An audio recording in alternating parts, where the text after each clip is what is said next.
प्यार करे से पहले सोच ला नतीजा राजा जी। प्यार करे से पहले सोच ला नतीजा राजा। प्यार करे से पहले सोच ला नतीजा राजा जी।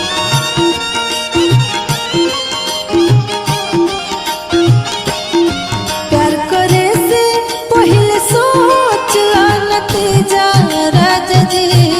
मोर बहिनी क्या के बने पड़ी जीजा राजा जी।